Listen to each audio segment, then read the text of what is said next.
자, 오늘은 모세의 기도 중에 출애굽기의 기도, 모세의 중보 기도입니다. 자, 여러분 중보 기도 하시죠? 예, 만약에 혹이라도 중보 기도를 안 하신다면 여러분의 기도는 반은 잘못된 기도라고 보시면 돼요. 다 중보 기도 하시는 줄로 믿습니다. 자, 중보 기도의 정의가 뭘까요? 우리가 교회에서 중보 기도라는 말을 많이 사용하는데요. 간단하게 정의하면 이렇습니다. 내 기도가 아닌 기도가 다 중보 기도입니다. 내 기도가 아닌 나머지 모든 기도가 다 중보 기도라고 정의할 수가 있는데요. 여러분 일반적으로 여러분 누구를 위해서 중보 기도를 제일 많이 하시나요? 아마 사랑하는 사람들이 아닐까 생각합니다. 그래서 내가 가장 사랑하는 사람, 아마 사랑하는 배우자일 수도 있고요. 그리고 가족들일 수도 있습니다. 그리고 부모가 자식을 위해서 기도하는 것, 또 자식이 부모를 위해서 기도하는 것, 또 형제끼리 기도하는 것, 이런 모든 기도가 다 중보기도라고 말할 수가 있습니다. 이 밤에 특별히 사랑하는 가족을 위해서 가슴 깊이 기도하는 밤 되시기를 축복합니다. 또 그런가 하면 또 교회를 위해서 기도하는 것도 중보기도죠. 속장이 수군을 위해서 기도하는 것 중보기도입니다. 그런가 하면 환우를 위해서 또 약한 지체들을 위해서 기도하는 것, 그리고 또 이웃을 위해서 기도하는 것, 직장 동료를 위해서 기도하는 것, 또 그런가 하면 또 이제 전도 대상자를 위해서 기도하는 것, 어쨌든 이 모든 기도가 다 중보기도 범주에 들어가는데요. 이 밤에 특별히 중보기도 많이 하시기를 주의 이름으로 부탁합니다. 그리고 혹이라도 여러분 목사를 위해서 기도는 하시죠? 예. 자, 그리고 또 사람이 아닌 중보기도도 있습니다. 가령 국가와 민족을 위한 기도도 중보기도라고 말할 수가 있죠. 또 어느 기관을 위해서 기도하는 것, 우리 사회가 좀 더 보다 건강해지기를 위해서 기도하는 것, 또 내 일터를 위해서, 또 직장을 위해서 기도하는 것도 중보기도라고 말할 수가 있어요. 자, 성경에 보면 주님께서 우리에게 기도하는 법을 가르쳐 주시는데 우리가 일컬어 어떤 기도라 그러나요? 주기도문이라고 말해요. 이 주기도문을 크게 나누면 나를 위한 기도는 사실은 세 소절밖에 없습니다. 일용할 양식을 위해서 기도해라. 또 그런가 하면 시험 들지 않기를 위해서 기도하고, 또 혹 시험 들더라도 죄악에 빠지지 않도록 마귀짓하지 않도록 기도해라. 그 기도 외에는 다 중보기도입니다. 물론 우리가 우리 자신을 위한 기도도 필요해요. 그러나 주님이 우리에게 가르치신 기도는 나 자신만을 위한 기도가 아니라 이제 중보기도를 그렇게 말씀하시는데요. 첫 번째가 하늘에 계신 우리 아버지여 이름이 거룩히 여김을 받으시오며.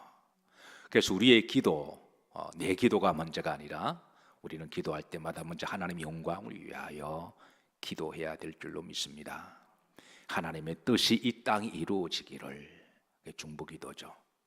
그리고 마지막에도 나라와 권세와 영광이 아버지께 이사옵나이다. 그래서 우리의 기도가 바로 하나님 영광과 나라가 이 땅에 충만히 이루어지기를, 여러분 기도하실 때 반드시 그 기도를 먼저 하셔야 돼요.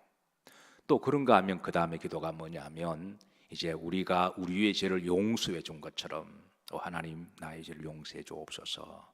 그러니까 다른 사람들을 위한 어떤 이제 위한 기도도 중보기도가 되는 것이죠.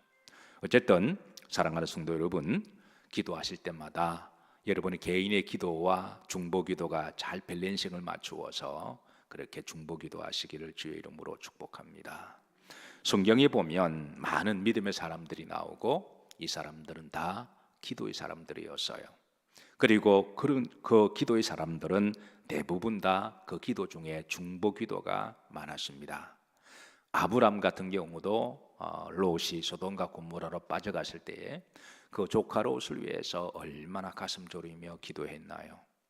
또 그런가 하면 이삭은 사랑하는 이제 아들 야곱과 또 에서를 위해서, 자식을 위해서 늘 기도하는 그런 의미의 아비의 기도가 있고요. 또 요셉은 형제들을 위해서 중보기도하고, 다니엘은 나라와 민족을 위해서 그렇게 기도하고, 또 여러분 우리가 잘 아는 또 에스더 같은 경우는 나라와 민족을 위해서 뭐하면 뭐하리라, 죽으면 죽으리라, 그렇게 해서 기도했습니다. 이 외에도 성경에 수많은 중보기도들이 있는데요. 그리고 그 수많은 중보기도 가운데 흔히 3대 중보기도가 있습니다.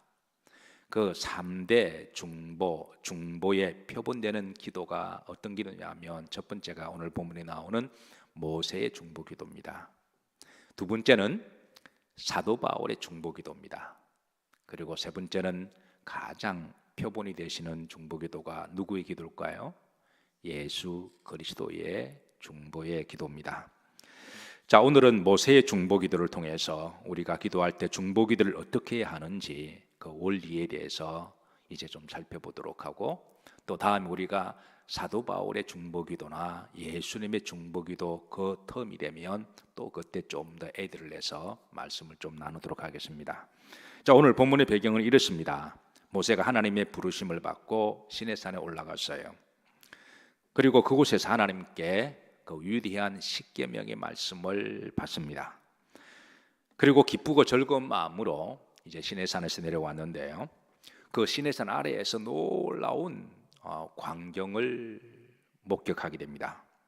이스라엘 백성들이 모세가 시내산에 올라간 사이에 그 밑에 황금 송아지를 만들어 놓고 광란의 행동을 하면서 우상 숭배를 하고 있었어요. 저들은 출애굽을 인도한 신은 하나님이 아니라 황금 송아지라고 그 앞에서 경배하고, 그리고 이제 몰렉 신이라 그러죠. 그 황소를 우상을 만들어서 그 앞에 춤추는 것은 반신 반인의 그 모양인데요. 일컬이 이제 몰렉 신입니다. 그 몰렉 신은 인신 제사를 받기를 좋아하는 신이라 그래서 그 신에게 제사 드릴 때는 사랑하는 아이들이나 이런 아이들을 제물로 바치는, 이거는 정말 마귀주신데요. 그렇게 해서 저들이 이제 사랑하는 사람을 제물로 바치고, 저들은 거의 광기를 집단 체면에 걸린 것처럼 막 춤을 추고 그냥 이제 엑스타시에 황홀에 빠져 있는 그런 모습을 보고, 그래서 모세는 극도로 대노합니다. 그래서 모세는 다음과 같이 이제 말을 하는데요. 26절입니다. 합독합니다. 이에 모세가 진문에 서서 이르되 누구든지 여호와의 편에 있는 자는 내게로 나오라 하매 레위 자손이 다 모여 그에게로 가는지라. 누구든지 여호와 편에 있는 자는 내게 나오라 그랬습니다. 이는 우상 숭배하지 아니하고 끝까지 믿음으로 지켰던 사람을 이야기하는데요. 집단 체면에 걸리지 아니하고 우상의 광기와 춤을 춘 무리에 가담하지 아니하고 오직 믿음을 지킨 대표적인 레위 사람들이 모세 앞에 나왔어요. 모세는 그 레위인들에게 칼을 주고, 그리고 우상 숭배의 주동자들과 함께 적극적으로 우상에 가담했던 이들을 색출해서 다 칼로 처단하라고 그렇게 명합니다. 자, 27절입니다. 합독합니다. 모세가 그들에게 이르되 이스라엘의 하나님 여호와께서 이같이 말씀하시기를 너희는 각각 허리에 칼을 차고 진 이 문에서 저 문까지 왕래하며 각 사람이 그 형제를, 각 사람이 자기의 친구를, 각 사람이 자기 이웃을 죽이라 하시느니라. 이렇게 해서 레위인들이 칼을 차고 이제 그 주동자를 색출해서 죽이다 보니까 한 3,000명 가량을 죽이게 됩니다. 그게 이제 28절인데요. 합독합니다. 레위 자손이 모세의 말대로 행하며 이날의 백성 중에 3,000명 가량이 죽임을 당하니라. 사실 대부분의 사람들이 이 우상 숭배에 이 가담을 했는데요. 그때 인구가 60만 명이었잖아요. 그러니까 장정만 60만 명이었으니까 어떻게 보면 60만 명의 주동자 3,000명은 60만 명에 비하면 3,000명은 그렇게 많은 수는 아닙니다. 그러나 사실은 한 영혼이 천하보다 귀하기 때문에 한 생명이 귀한 것이죠. 그러나 60만 명에 비하면 3천 명은 정말 주동자들만 골라서 이제 처벌을 하게 되는데요. 자, 그리고 하나님께서 이 우상 숭배에 가담하지 않고 헌신한 이들에게 하나님께서는 이제 복을 내리심을 그렇게도 알려주세요. 29절입니다. 합독합니다. 모세가 이르되 각 사람이 자기 아들과 자기 형제를 쳤으니 오늘 여호와께 헌신하게 되었느니라. 그가 오늘 너희에게 복을 내리시리라. 자, 이렇게 해서 1단락은 끝났습니다. 자, 그리고 다음 날입니다. 30절에 보시면 이튿날 모세가 백성에게 이르되 너희가 뭐를 범하였도다? 큰 죄를 범하였도다. 내가 이제 여호와께로 만원이 올라가노니 혹 너희를 위하여 뭐가 될까? 속죄가 될까 하노라 하고. 그러니까 모세가 이제 다시 산에 올라가서 너희를 위하여 하나님 앞에 속죄 기도와 제사를 드리겠다는 거예요. 지금 이 모세의 마음속에는 어떤 또 다른 염려가 있냐면 이제 그 3천 명이 우상 숭배하다가 죽임을 당한 것도 슬픈 일이지만 사실은 하나님이 마음만 먹으시면 이제 그 다음 날도 시작해서 60만 명을 다 죽일 수도 있는, 왜냐하면 저들이 광기의 집단의 체면에 걸려서 그냥 눈이 그냥 다 돌아간 마귀의 영에 정말 마귀줄이었습니다. 그러면서 저들이 출애굽을 인도한 신은 하나님이 아니라 저 몰렉 신이라는 거예요. 그리고 그 몰렉 신에게 자기 사랑하는 자식을, 어린 아이들을 그렇게 제물로 갖다 바치는, 그리고 거의 광기적인 체면에 걸려서 이거는 정말 모세가 볼 때 이건 마귀짓이, 이거는 정상적인 사람이라고 말할 수가 없어요. 우리가 오늘 성경을 본문으로 문자로 봐서 좀 실감이 나지 않지만 만약에 입장을 우리가 그 시대를 좀 상상을 해서 그림 언어를 그리면 모세가 하늘에서 하나님 앞에 시내산에서 성령 충만하게 하나님의 말씀을 받고 기쁨과 즐거움으로 내려오는데 그 시내산 아래에서 그 수십만 수백만 되는 사람이 이제 그 광기에 춤을 추고 우상 숭배하고 또 자기 자식을 바치고 또 성적으로 문란한 행동을 하고 어떤 사람은 몸에 일을 하면서 피를 흘리고 이런 모습을 보고 춤을 추고 막 자기를 이끄는 신은 저 신이라고 이야기를 하면 이거는 정말 이거는 마귀영에 사로잡힌 거예요. 그래서 모세가 아무리 생각해도 그 수백만 명의 사람들에 비하면 주동자 3천 명만 이것은 이거 이렇게 된다고 이 문제를 끝날 것 같지가 않아요. 그래서 모세가 그 다음 날 이제 내가 산에 다시 올라가서 너희를 위하여 하나님께 내가 죽기 살기로 기도하면 하나님이 혹 속죄하셔서 이 정도에서 하나님이 마무리 시켜 주시기를, 그런 마음을 가지고 이제 산에 가서 기도하기로 작정합니다. 이렇게 해서 이제 모세의 중보기도가 시작되는데요. 자, 첫째 모세의 중보기도는 오늘 본문에 보면 이제 31절입니다. 이 세 가지의 기도의 본을 보여주고 있는데요. 자, 먼저 하나님 앞에 큰 죄를 지었다고 고백합니다. 31절 다시 한번 합독하십니다. 모세가 여호와께 다시 나아가 여짜오되 슬프도소이다. 이 백성이 자기들을 위하여 금신을 만들어 싸우니 큰 죄를 범하였나이다. 정말 모세는 하나님 앞에 큰 슬픔과 애통을 가지고 있습니다. 우선 저들이 우상 숭배하고 이런 모습도 참 마음이 아프지만 그들가 어쨌든 주동자 3천 명이 죽은 것에 대해서도 모세는 큰 슬픔을 가지고 있고, 문제는 이제 하나님이 이 문제 가지고 심판하기로 한다면 저들 가운데 앞으로 줄줄이 죽어나갈 사람들이 너무너무 많은 거예요. 그래서 이제 하나님 앞에 우리가 큰 죄를 지었음을 그렇게 기도합니다. 자, 두 번째 32절입니다. 저들의 죄를 사해달라고 기도합니다. 30절 합독합니다. 그러나 이제 그들의 죄를 사하시옵소서 그럽니다. 오 하나님이여, 그들이 잠깐 눈이 그냥 돌아서 마귀짓 했으니 하나님 긍휼히 여겨 주시고 저들을 죽이지 마시고 저들의 죄를 사해 주옵소서. 자, 세 번째 중보기도의 자세인데요. 자신의 목숨을 걸고 기도합니다. 이게 사실 중보기도의 가장 이제 본질적인 진정성의 자세인데요. 32절 합독합니다.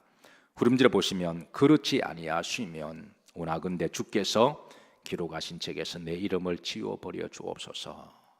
만약 하나님께서 저들을 용서하지 아니하시고 내 기도를 들어주시지 아니하시면 생명책에서 내 이름을 지워달라고 하는 것은 곧 자신이 죽어 지옥에 가도 좋다고 하는 그런 절박하고 간절한 기도입니다. 자, 이 모세의 이 중보기도는 자신의 생명과 영혼을 걸고 그렇게 간절히 기도하는 기도인데요. 하나님께서 이 모세의 중보기도를 들으시고 그리고 이스라엘 백성들의 죄를 용서하십니다. 만약 우리가 누군가를 위해서 건성건성 기도하는 게 아니라 이렇게 간절히 기도하면 하나님은 그 기도를 반드시 들으세요. 자, 이런 중보 기도의 모습은 사도 바울을 통해서도 좀 잘 볼 수가 있는데요. 사도 바울도 그 중보 기도 가운데 이런 기도를 해요. 로마서 9장 3절입니다. 합독합니다. 나의 형제 곧 골육의 친척을 위하여 내 자신이 저주를 받아 그리스도에게서 끊어질지라도 원하는 바로라. 내가 저주를 받아 지옥에 간다고 할지라도 하나님이여 저 유대인들을, 우리 동족들을 예수님을 믿어 구원해 주시기를 그렇게 간절히 기도하죠. 원래 바울이 자기 동족들에게 복음을 전했습니다. 그런데 동족들이 사도 바울을 그렇게 핍박을 해서 어쩔 수 없이 이방인들을 위해서 복음을 전하다 보니까 이방인들을 위한 사도가 되기는 했지만, 그러나 바울의 마음속에는 늘 동족들에 대한 그런 복음에 대한 그런 사모함이 있어서 시간 날 때마다 그 동족을 위해서 간절히 기도하고, 그 동족들을 구원을 위해서라면 내가 지옥에 가더라도 동족들을 예수를 믿어 구원해 달라고 하는 그 기도의 모습은 마치 이 모세의 기도와 동일합니다. 그리고 이 기도는 또 예수님의 모습의 기도와 동일해요. 예수님께서 결국 우리의 속죄를 위하여 죽으셨잖아요. 그래서 중보기도의 가장 본질은 우리가 누구를 위해서 기도할 때 내 기도가 아니니까 좀 대충대충 하고 그냥 이렇게 설렁설렁하는 기도가 있는데, 우리가 기도할 때 간절히 기도하면 하나님 그 마음을 보시고 때가 되셔서 응답하시는 줄로 믿으시기를 바랍니다. 자, 오늘 말씀을 준비하면서 죄짐 맡은 우리 구주 찬송을 좀 불러달라 그랬어요. 우리가 참 즐겨 부르고 사랑하고 위로가 되는, 은혜가 되는 찬송입니다. 이 곡을 작시한 사람은 조지프 스크리븐이라고 하는 사람인데요. 그가 이제 젊은 나이에 새로운 꿈을 가지고 이제 카나다에 가서 새로운 삶을 출발을 하게 됩니다. 열심히 살아가는 어종 가운데 고향으로부터 연락이 왔어요. 사랑하는 어머니가 병에 걸려서 시름시름 알아간다는 소식이었습니다. 곧 회복되시겠지 그렇게 생각했는데 계속 들려오는 소식이 하면은 그 병이 중병에 걸려서 이제는 희망이 없고 죽어간다고 하는 그런 의사로부터 통보를 받았다는 거예요. 누구보다도 어머니를 사랑했던 그 아들은 하나님 앞에, 예수님 앞에 간절히 기도해요. 눈물 흘리면서, 처음에는 어머니가 좀 아프다 그랬을 때는 뭐 곧 회복하시겠지 생각하고 건성건성 기도했는데, 이제는 더 이상 소망이 없다고 하는 그런 연락을 받고 난 다음에 어머니를 위해서 정말 간절히 기도해요. 하나님께 기도할 때 하나님 어머님을 살려주시고 차라리 나를 데려가시라고, 그렇게 사랑하는 어머니를 위해서 간절히 기도했는데요. 어느 날 그렇게 눈물 흘리면서 기도하다 보니까 예수님께서 나의 모든 무거운 짐과 죄를 다 대속해 주시고, 그리고 나의 아픔과 시험도 주님께서는 다 안아주셨다고 하는 그런 마음의 확신이 생기면서 기도 중에 마음이 평안이 이렇게 몰려오더라는 거예요. 그래서 그 기도가 끝나고 집에 가서, 그래서 그때 받은 감동을 가지고 작시를 했는데 그게 바로 죄짐 맡은 우리 구주라고 하는 그때 곡이 탄생이 되었습니다. 그리고 계속해서 이제 어머님을 위해서 기도하는데요. 얼마 후에 고향으로부터 연락이 왔습니다. 죽고 가던 어머니가 거짓말처럼 기적적으로 치료가 되었다고 하는 거예요. 하나님이 그 아들의 기도를 들으신 거예요. 사랑하는 성도들이 이 밤에 특별히 여러분 사랑하는 이를 위해서 기도하시길 바랍니다. 배우자를 위해서 늘 기도하고 계시겠지만 그래도 간절히 기도하시고, 또 부모로서 자식을 위해서 늘 기도하시겠지만 또 자식을 위해서 간절히 기도하시고, 또 자식은 부모를 위해서 기도하시고, 또 형제의 자매를 위해서, 또 우리 교인들 중에 또 여러 가지로 힘들고 환우들이 계시면 기도하시고, 또 나라와 민족을 위해서 우리가 간절히 기도하시고, 심지어 성경에는 너희 원수들을 위해서라도 기도하라라고 하셨으니, 여러분 혹 여러분들의 마음을 좀 불편하게 하는 사람들이 있으면 그분들을 위해서도 기도하시고, 그리고 여러분 개인의 기도는요, 여러분 맨 마지막에 하시는 게 좋습니다. 그러니까 여러분 자신을 위한 기도는 맨 마지막에 하시고, 그리고 여러분 기도하실 때 꼭 교회를 위해서도 기도하시길 부탁합니다. 옆 사람 보시면서 오늘 제가 당신을 위해서 기도하겠습니다, 그렇게 한번 인사하시죠. 예. 그리고 기도하실 때마다 저를 위해서 늘 기도해 주시기를 주의 이름으로 부탁합니다.